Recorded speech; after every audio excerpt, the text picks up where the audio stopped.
Halo Sobat Okebis, bersama saya yang akan menemani hari-hari Sobat semua, dengan melanjutkan cerita dari novel Ternyata Suamiku Penguasa Asia, pasti bisa membuat hari kalian semakin lebih menyenangkan nih.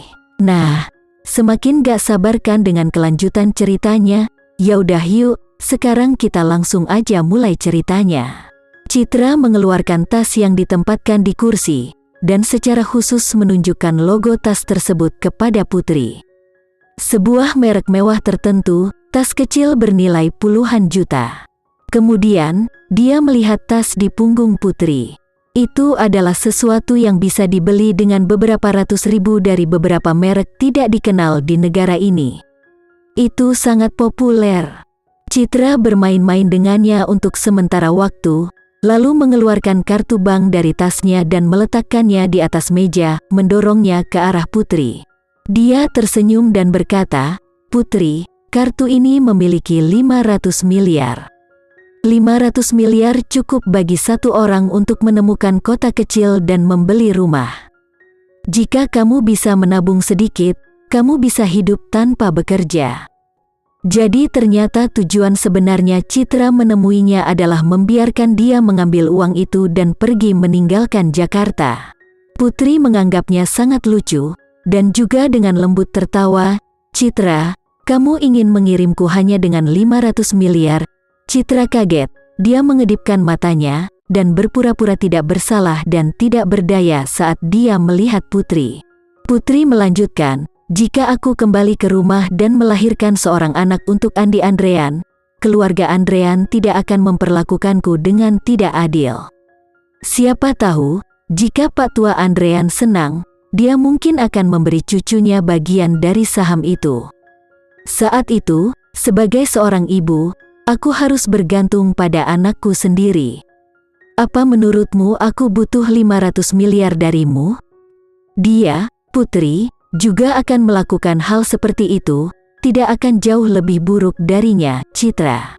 "Putri, bagaimana kamu bisa?" Citra tidak bisa menyembunyikan senyumnya lagi. Dia menggigit bibirnya dan terlihat seperti akan menangis. "Berhentilah bertingkah menyedihkan di depanku. Aku bukan laki-laki, jadi aku tidak akan tertipu olehmu." Melihat wajah Citra, Putri hanya merasa jijik. Dia berhenti sejenak sebelum melanjutkan, "Citra, aku hanya ingin memberitahumu bahwa kalian berdua memperlakukan Andi sebagai harta karun dan jika kamu ingin melahirkan anaknya, maka silakan melahirkannya. Alasanku setuju untuk datang dan menemuimu adalah karena aku ingin tahu bagaimana kabar ibuku." "Ibu," Citra menelan kata-katanya tepat waktu.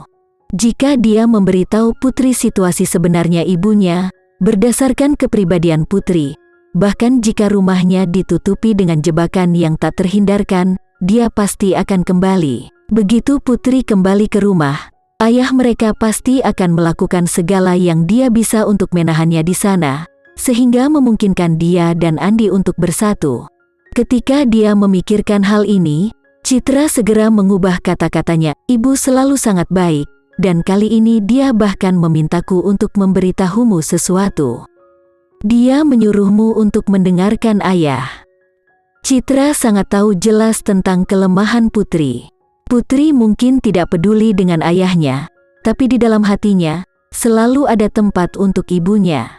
Tentu saja, ibunya tidak mengatakannya kali ini. Dia sengaja memutarbalikkan kebenaran sehingga Putri bisa membenci ibunya juga dan menghilangkan pemikiran untuk kembali ke rumah. Dia benar-benar mengatakan itu. Putri sekali lagi memikirkan kembali adegan di mana ibunya berbicara sambil menitikkan air mata. Benar, bagaimana mungkin itu yang dikatakan ibunya? Bukankah dia mengatakan 3 tahun lalu bahwa dia akan menyerah pada kakak perempuannya? Hati Putri tiba-tiba sakit. Dia berkata bahwa dia tidak akan peduli, tetapi dia akan tetap peduli tentang itu. Berkali-kali di tengah malam, dia akan bermimpi bahwa ibunya akan membelai kepalanya dan dengan lembut berkata, "Tentu saja itu hal yang paling masuk akal untuk dilakukan. Ibu paling menyukainya. Ibu juga ingin aku memberitahumu untuk menahan amarahmu sedikit dan membiarkan masa lalu berlalu." Jangan memasukkannya ke dalam hati selama sisa hidupmu. Bagaimanapun, kita adalah saudara perempuan yang berhubungan darah. Siapa yang akan memiliki anak dengan Andi? Citra mengucapkan setiap kata perlahan, memperhatikan perubahan menit dalam ekspresi Putri. Melihat perubahan di mata Putri, yang tidak bisa disembunyikan tidak peduli seberapa keras dia mencoba, Citra tahu bahwa dia telah berhasil. Pada saat ini, dia sekali lagi mendorong kartu bank ke arah Putri dan melanjutkan, "Putri, aku tahu kepribadianmu dan tidak akan memaksamu untuk melakukan sesuatu yang tidak ingin kamu lakukan. Ambil kartu ini dan pergi ke tempat di mana tidak ada orang yang dapat menemukanmu dan kamu tidak akan disakiti lagi." Bagaimanapun, tujuan sebenarnya Citra adalah melihatnya meninggalkan Jakarta. 3 tahun yang lalu, Putri terpaksa meninggalkan rumah dengan penampilan yang menyedihkan. 3 tahun kemudian, dia tidak akan membiarkan dirinya berjalan di jalan yang sama seperti yang dia lakukan 3 tahun lalu. Putri saat ini bukanlah seseorang yang hanya bisa dirusak oleh Citra. Putri tertawa dan berkata, 500 miliar? Kamu ingin aku meninggalkan Jakarta hanya dengan 500 miliar? Kamu meremehkanku, Putri. Jika kamu benar-benar ingin aku pergi, berikan aku 10 triliun, dan aku akan mendengarkanmu.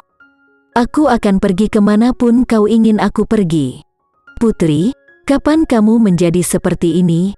Citra tampak sangat terkejut, seolah-olah Putri saat ini telah melakukan tindakan tak termaafkan di matanya.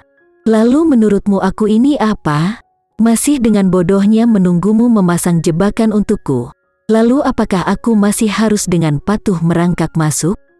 Putri menunjukkan hal-hal yang telah dilakukan Citra tanpa ampun.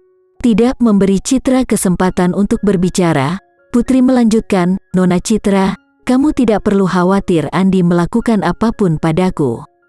Izinkan aku memberitahumu, aku sudah menikah. Suamiku menungguku di luar. Aku akan pergi dulu.